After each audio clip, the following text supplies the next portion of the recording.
This is Christy with Retirement Solution Group. I'm a relationship manager here at RSG, based in the New England area, and I'll be your host for today's webinar entitled The Focus on Financial Wellness in 2022. So just a couple of housekeeping items before we begin. This is going to be a recorded session. You've all been put on listen-only mode, and your lovely face is turned off, so you won't be shown in the video recording.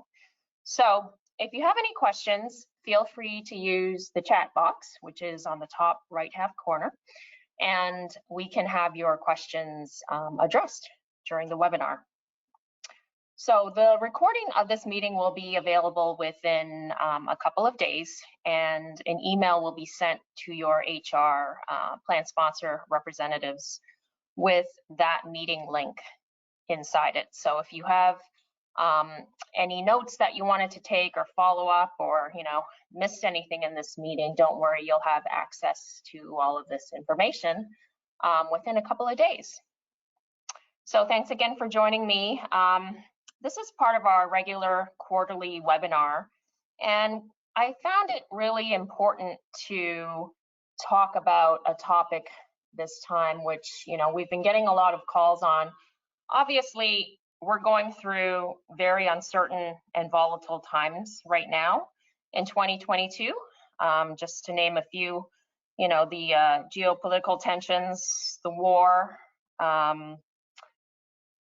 continuing concerns with the virus, and countries shutting down for a second time.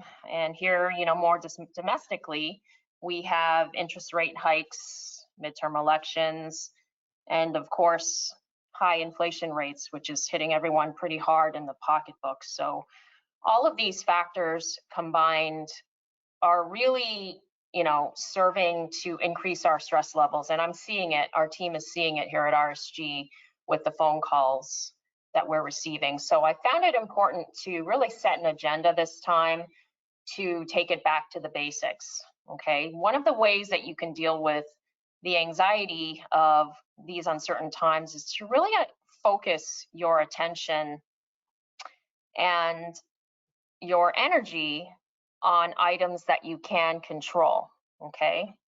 So wars, inflation rates, things like that, very minimal control over, if any control. But setting up financial goals, writing out your financial plans, and reviewing them every year is certainly something that you have full control over. So we're going to spend the majority of today's meeting talking about that. We'll also touch upon how you can look at your spending habits and your budgeting each month, and maybe find ways to redirect some of that spending to positively impact the goals that you're setting. And then we'll close off with just a reminder of how you can get further knowledge and gain access to resources, because one of the good things that did come out of the pandemic was really an explosion of access to tools and resources and information around financial wellness that you can access on demand, most of them being free, that you should definitely take advantage of. So we're going to begin here. Why spend 30 minutes of your Thursday with me? Why even worry about this? You have enough going on. Well, every year, numerous studies and numerous institutes spend time and research on stress levels.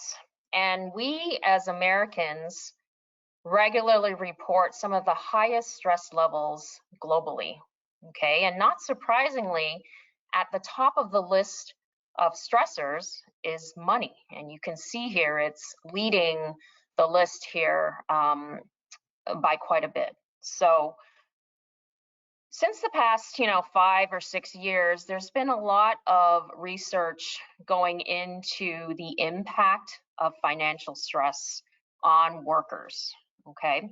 And as a result, and reading some of the findings, there's been really an increase of focus being put on financial wellness in the workplace, programs being offered by employers to help their employees deal with money stress.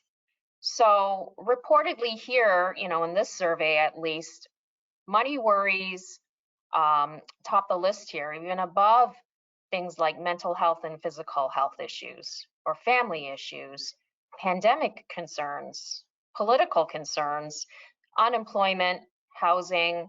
So it really, isn't a stretch to go beyond these numbers and look into now the overall impact to our society, to our economy, to our citizens. What is the impact of having financial stress, as a nation? So let's take a look at that on the next slide here. Some of these are obvious correlated factors. Financial stress is a huge cause of family disputes. Certainly in my family, that is true. And one of the highest factors cited for divorce rates currently. Health issues, the high levels of anxiety and mental stress undoubtedly create a lot of the physical health issues that we're seeing and being reported in the medical fields right now. Relationship problems, substance abuse, mental health issues, it's all correlated. And when you take the piece and look at it individually, financial stress, you can certainly understand the correlation. Reduced productivity in the workplace is an area that's received a lot of focus because employers are really concerned about their employees and looking for ways to increase worker satisfaction, certainly reduce the stress levels, which directly impact productivity. It increases sick days, days missed at work, and all types of insurance related issues as well. So for all of these reasons, a lot of the focus in our industry today is on the impact of financial stress and how we can turn that around and really educate folks on how to become financially well. Next slide, please. And that leads to our discussion today on financial goal setting and writing out a financial plan for yourself. So what is a financial goal? Starting, at the basics here, a financial goal is really just any plan that you have for your money. And like any goal, it requires, a proper, well thought out, written plan that you revisit regularly and you check up on to see how you're doing. So any goal, whether it be financial or health related or maybe a goal at work, needs to be specific. You have to be able to measure it. It must involve action steps on your part. It should be realistic and have a time frame. All right, so just last week I said to one of my friends, I said, I would love to lose some weight and fit into this skirt that I had, 10 years ago. So that would be an example of a very poor goal. It's more of a wish or even just a statement, okay? And I hear a lot of people say in my meetings, I'd love to retire early, somewhere nice and hot like Hawaii and not have to work anymore. So that's another example of more of a wish than a goal. So fine-tuning those two statements, making it more specific and measurable and realistic, I'd say something like, I want to lose 10 pounds over the next 3 months, and I will do that by going to the gym 3 times a week, combining cardio, workout, and weight training together. And I will not eat junk food past 9 o'clock every night.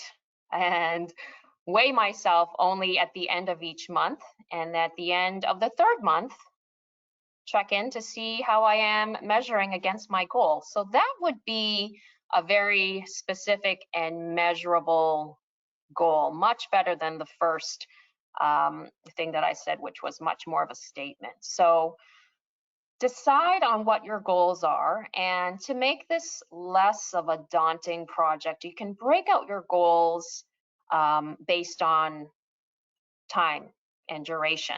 Short-term goals, mid-term, and long-term goals.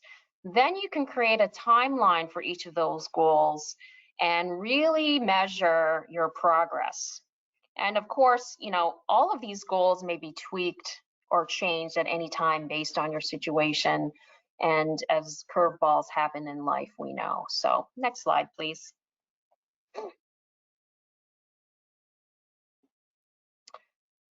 Let's talk a little bit more about these durations. So short-term goals obviously are ones that, you know, you can really look to accomplish within the next, I'd say 2 to 4, even 5 years. So some of the key short-term goals that I like to talk about, number one, you know, setting a budget. This is super important and eye-opening. If you've never taken a look at your expenses each month to see where your money's going and into which categories your expenditures are being allocated into, it can be a really eye-opening experience, and certainly one that I'd recommend that you do if you've never done that before. Debt reduction is another topic which I spend a lot of time talking with my participants about. You know, credit card debt, high interest, you know, credit cards, those are things that can not only destroy your credit rating, you know, short term, but it can also put a huge dent into your long-term goals. The third short-term goal we'll talk about is starting an emergency fund. And this came into the light as being top priority for those folks who went through the pandemic, who were impacted financially, lost their jobs in certain sectors. So we'll talk about that a little bit. Midterm goals are really ones where you are looking at, you know, anywhere from 7 to 15 years out. They can include college savings for your kids, or if you have a child that you're planning a lovely wedding for, that is not a cheap endeavor. And also looking at things like having key insurance policies in place, life insurance, disability insurance, things like that. And then long-term goals, of course, the longest one we talk about, and you know, in our world, the most important one is saving for retirement. So let's move on and we'll talk about the short-term goals first. Next slide, please.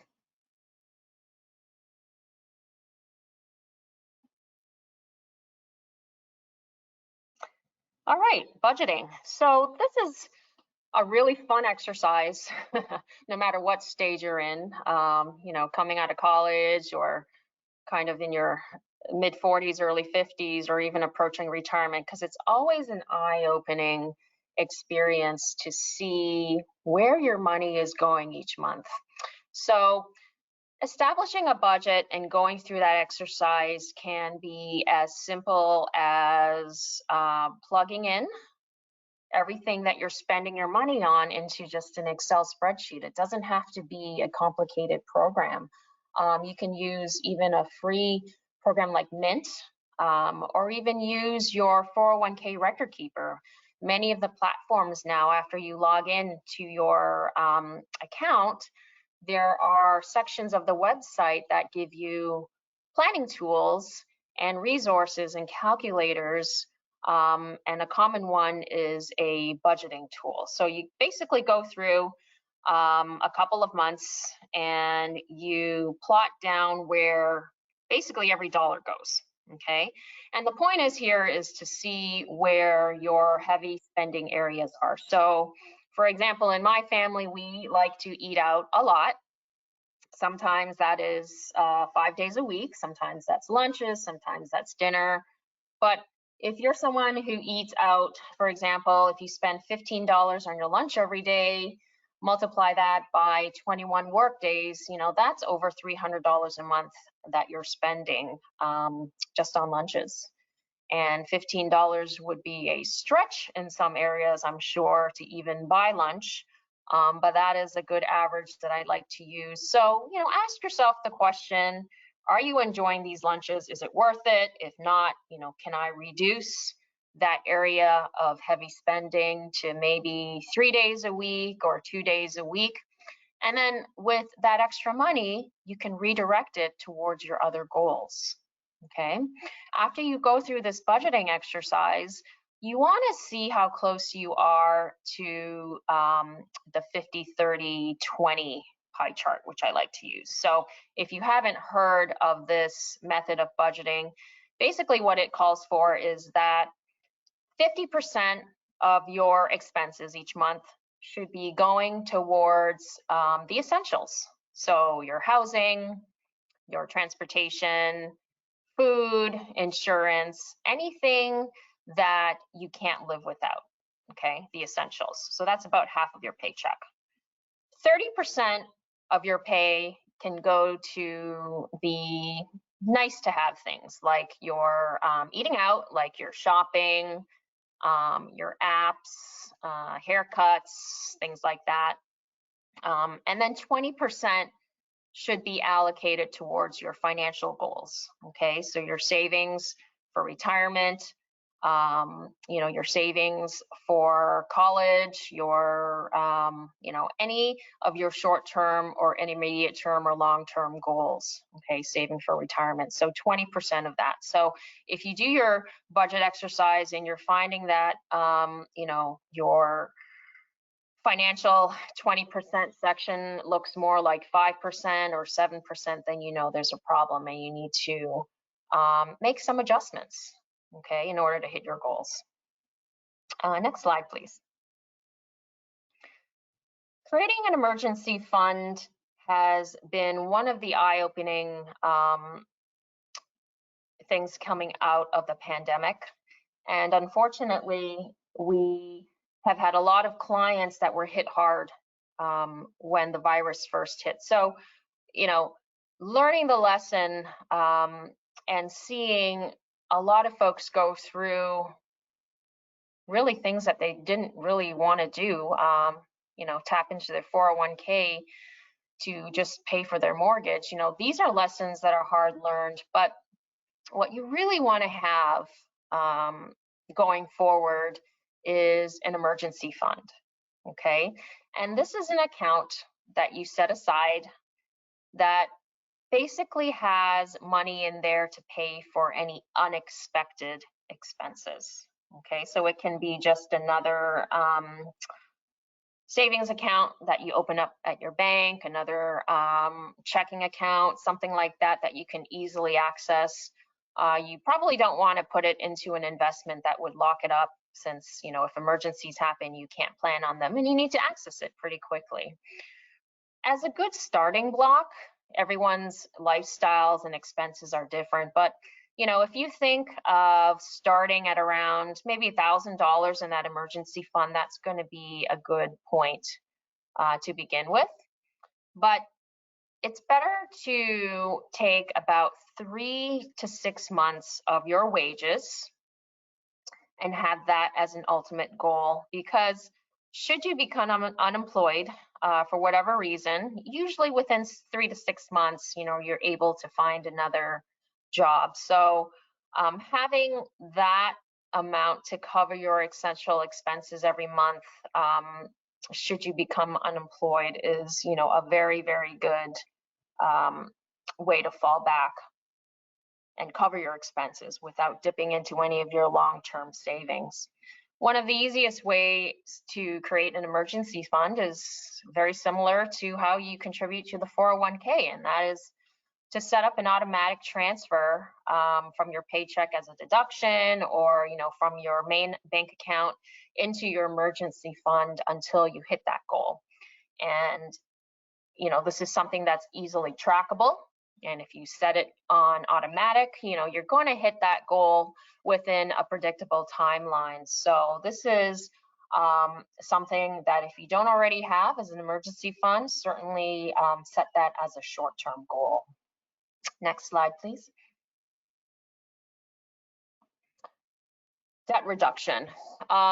It is appalling to me how easy it is for students and young adults to get credit cards nowadays, really without understanding the basics of how interest rates and compound interest work. So very common for me to sit down with a participant and talk about retirement planning and strategy and be told that they have 8, 9, 10 credit cards all loaded up, not sure how it happened, and that the 401k will just, have to wait until this debt is reduced. So, very important to educate yourself.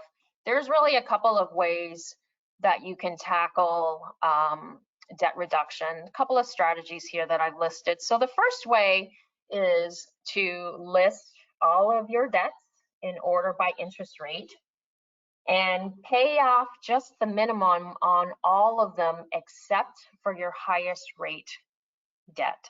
Okay, so you're going to make the biggest payment to the account that has the highest interest rate, and then with any extra funds that you have, make additional payments to that high rate card. So that's the first strategy that you can take. The second strategy is to pay off all of your debts in order from the smallest balance to the largest balance, regardless of what the interest rate is. So this strategy uses behavioral economics more and human nature, banking on the sense that the accomplishment and the satisfaction that you feel from paying off the smallest debt is going to give you the momentum to keep doing it, to pay off the next smallest debt card and to keep going until all of your cards are paid off. So either strategy works. So just use the one again that feels right to you, and knowing yourself would be more effective. Next slide, please. Common question here is, if I don't have an emergency fund, but I also have a pile of credit cards, which should I tackle first? So again, doing what makes most sense to you, knowing yourself is the best way to go. You can kind of do both at the same time, okay? Or you can approach it, in one of these two ways. The first way here is to create an emergency fund, even if you still have credit card debt, because the argument is, even without an emergency fund, if an unexpected expense happens, that's going to just send you into further credit card debt. Okay, so option A is to first create an emergency fund.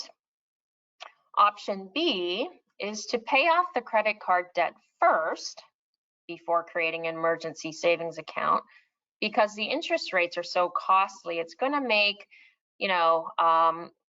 saving and achieving other financial goals a lot more difficult. So, consider A, consider B, or maybe you do both at the same time, just in smaller amounts. So either way, the point here is that it's important to get started on one or the other or both, so that you're making progress that's trackable.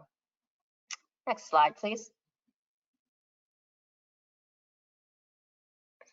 Let's move on to talking about more midterm or intermediate term goals. So this is kind of the period in your life which, in another presentation, the age between, mid 40s and mid 50s, which typically is the highest stress levels for Americans generally, not just from a financial perspective, because we're going through a time period where there are lots of people that are dependent on you.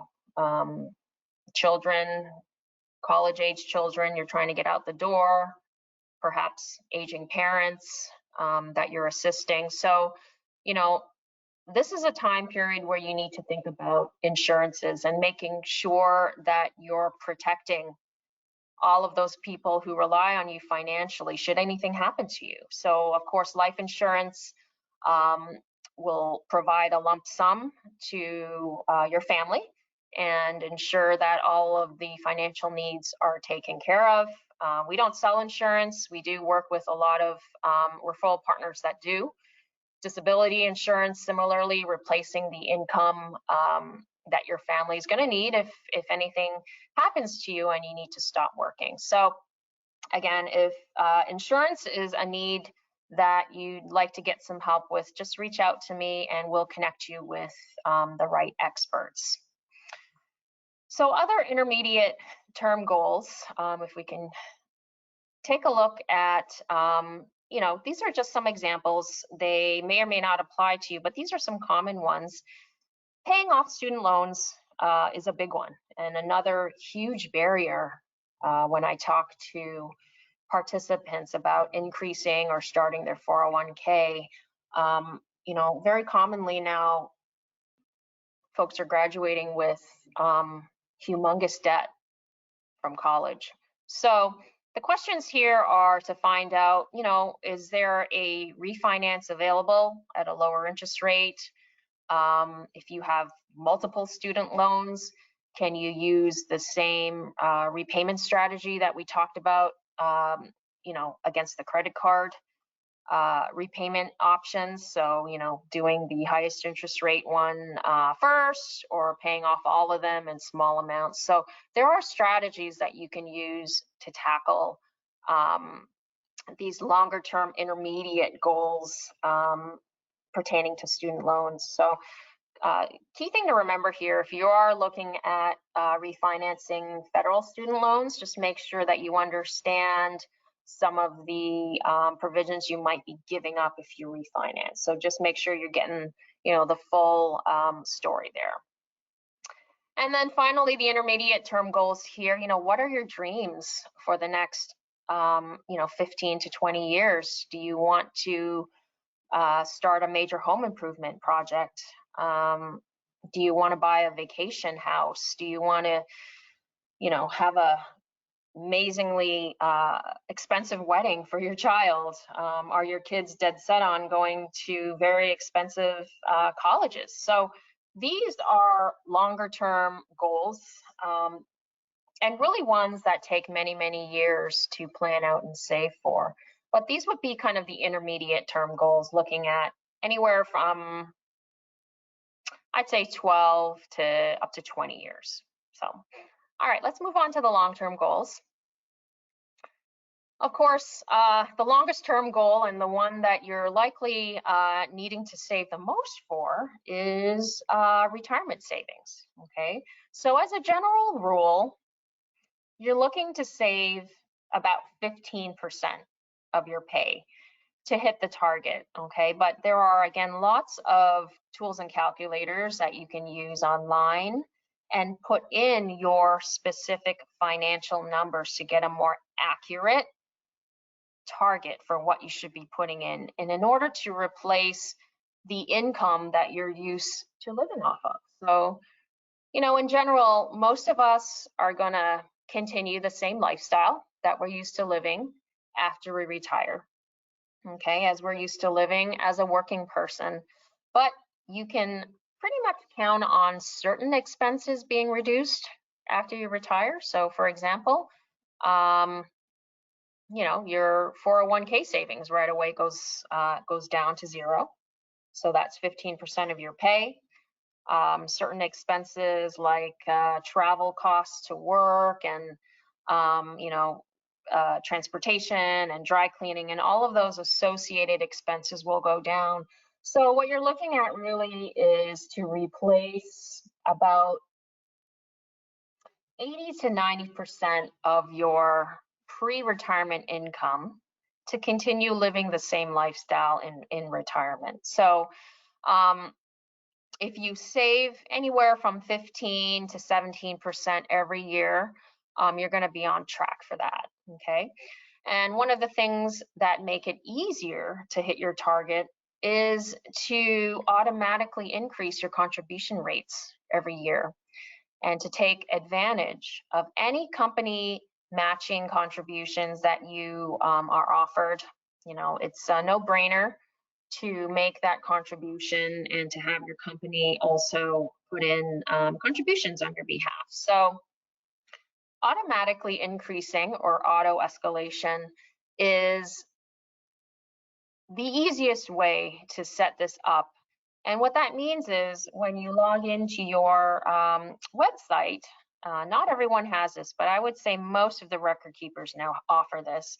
You have the option of setting auto escalation, which means that you can choose on a specific day each year to increase your 401k contributions by a specific amount. You can set a ceiling on that, so it'll stop at a certain rate. So as an example, if you are starting at a 6% contribution rate and you set it to automatically increase by 2% on July 1st every year, that will send a notification to your payroll department on that day that you wish to increase from 6 to 8%. And so that will be taken care of and you don't have to worry about doing that. And again, you're able to set a ceiling on that. So if you want it to stop at 15 or 17%, you can program the system with that information.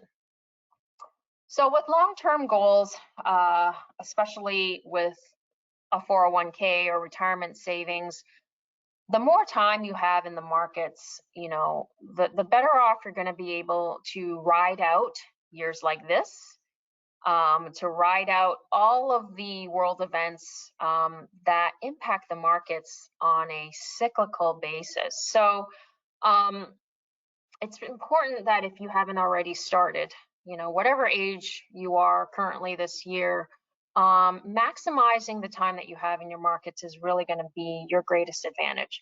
So don't hesitate, don't procrastinate, sign up and, just check that off the list.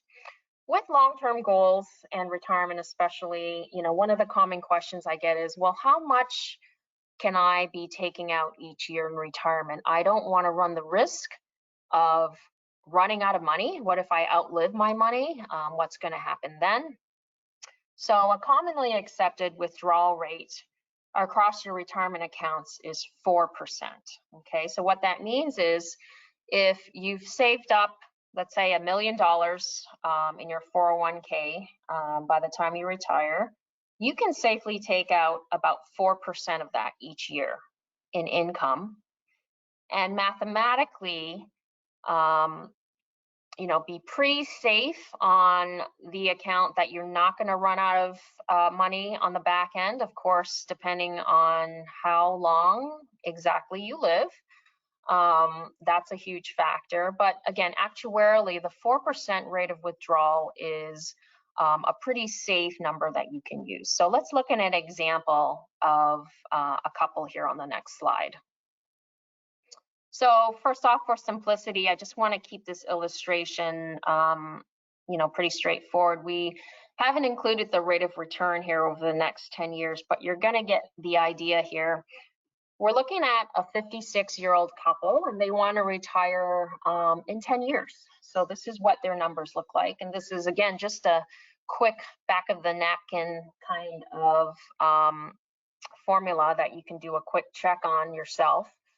So this couple has done the calculation and they figured out that they need every year $65,000 in income to live the lifestyle that they want in retirement. So spouse number one, Social Security age 66, will give them basically $2,000 a month, and the same thing with spouse number two. So together, their Social Security is going to provide $48,000 a year out of that $65,000. So what they need to provide themselves for that shortfall is $17,000 a year, again, to cover the expenses that they need to cover in retirement. Okay, so using that 4% withdrawal rate, doing the math here, 4% of $425,000 would give them that $17,000 shortfall, okay? And what that just means is that they have some more savings to do. Currently, their combined 401k and IRA balances is $250,000. So they're going to have to make additional savings over the next 10 years to hit their goals. So again, this is a very simplistic, quick calculation to help you figure out, whether you're on track, whether you need to make some adjustments to your savings rates, and how far off you are exactly from hitting your goals. All right, next slide. And I like to always pause here for comedic relief. This comic came up the other day and it just gave me a chuckle because unfortunately I still have meetings here and there that come up where my participants will say, well, I haven't, really started putting anything away yet. I know I'm 49 years old and need to start doing this 401k thing, and how can you help me? So, oh, and by the way, I want to retire when I'm 57. So that conversation certainly starts with a chuckle, but then gets very serious very quickly. So this goes back to my point about the importance of time. The one factor that you really you can't replace is time. So the earlier you start making plans and contributing towards a retirement account or any long-term financial goal, the better off you're going to be. And even if that's in small amounts, you're going to be amazed at what a difference that makes in your final account balance the earlier you start. All right, next slide.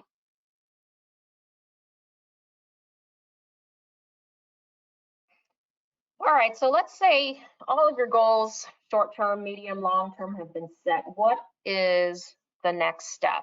All right, so you take all of these goals and all of this information, and you're going to put it together and draft a financial plan.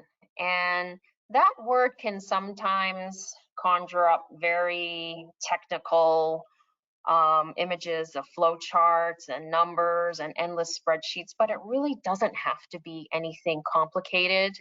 There isn't even a set template. You can write out a financial plan in whatever format that makes the most sense to you, one that you're going to follow and review regularly, annually. So the first thing you're going to do is you're going to gather all of the balances and values across all of your accounts into one document or even just a simple spreadsheet, okay?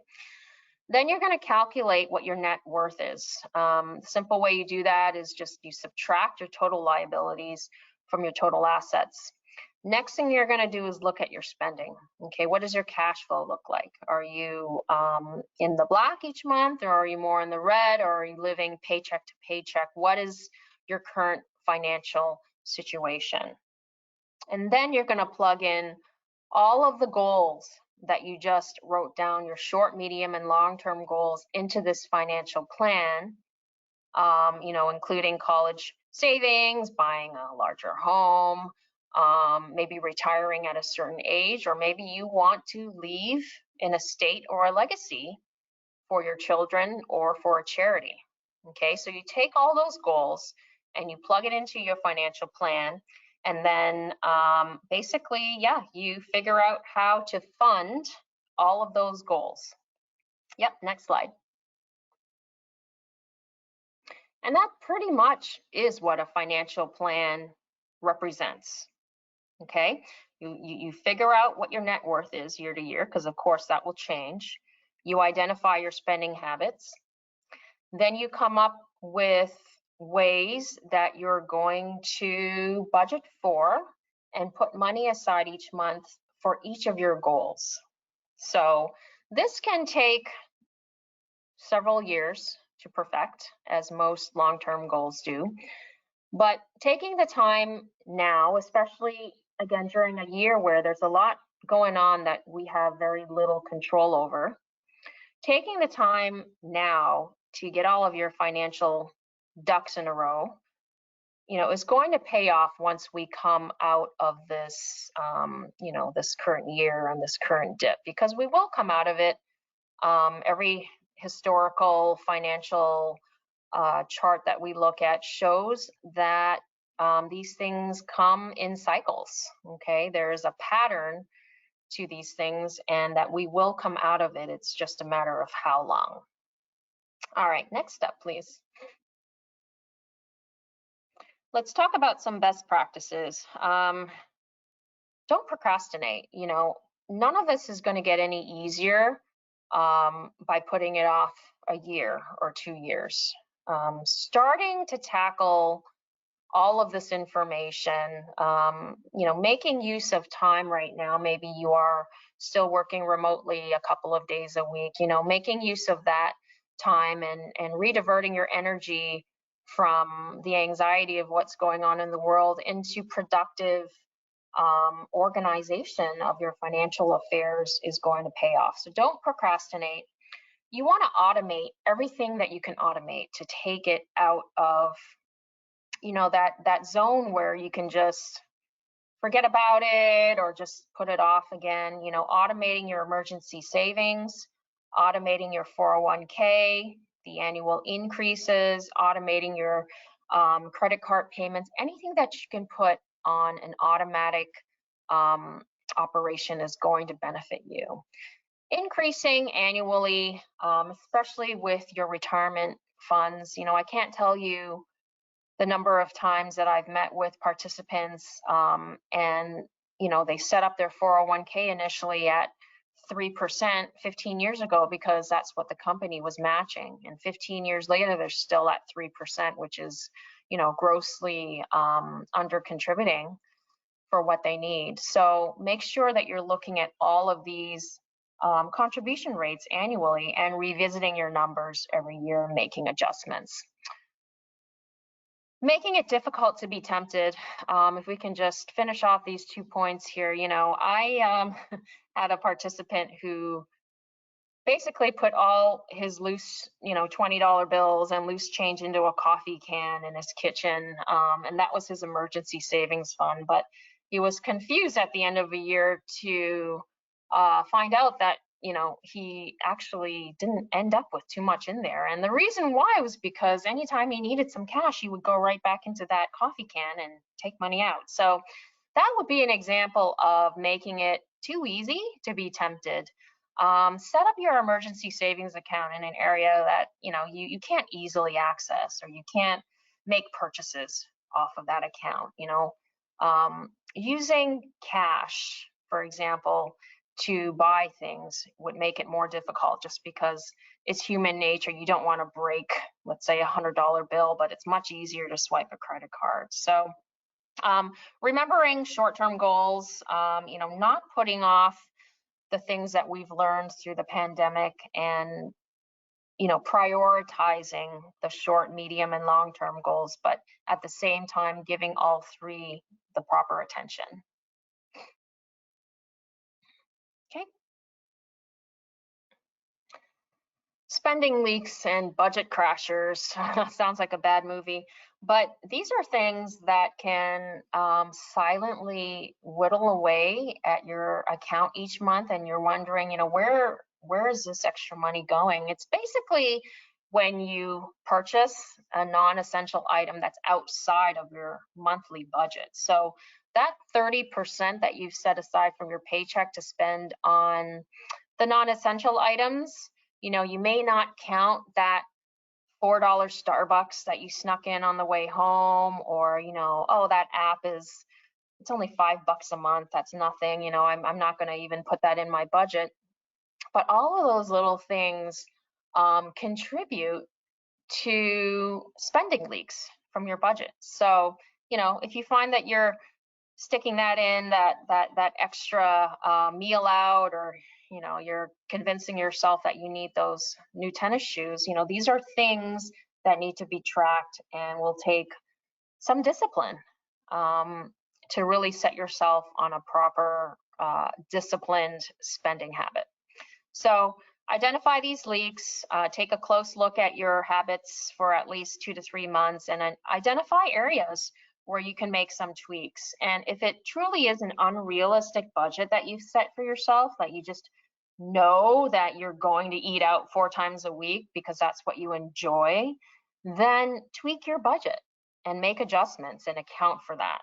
Okay, you don't want an inaccurate calculation because that's not going to help you hit your goals. All right, next slide. You know, knowledge is power. I tell my kids this every day, it feels like, and investing in yourself is, you know, the one way that you can guarantee improvement. And we've already talked about some of the impacts of financial stress. And it's become really clear over the years that financial wellness is critical to your overall health, your overall happiness, and your relationships, and your life. So spending the time on improving your financial wellness is going to be, you know, a huge investment that'll pay back. So what you want to get to is a point where you have the freedom to make the choices that you want to make on the timeline that you want to make them. So you want to enjoy your life. You want to have confidence and not constantly worry about whether or not you're going to be able to do this, or you're going to be able to retire, or be able to pay for your child's wedding, or send your kids to college even. You know, you want to have that sense of reassurance that you're on track to hit those goals. So some of the things that you can do, number one, you know, find out if your company offers a financial wellness program or any type of incentives through your insurance that help you become smarter and healthier, not just financially, but, you know, physically.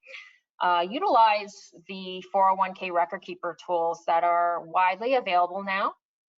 All of the free online tools that I mentioned before to help you transfer and plan and track all of your information, and to look at it, you know, regularly, twice a year at least, and make tweaks, make sure you're on track.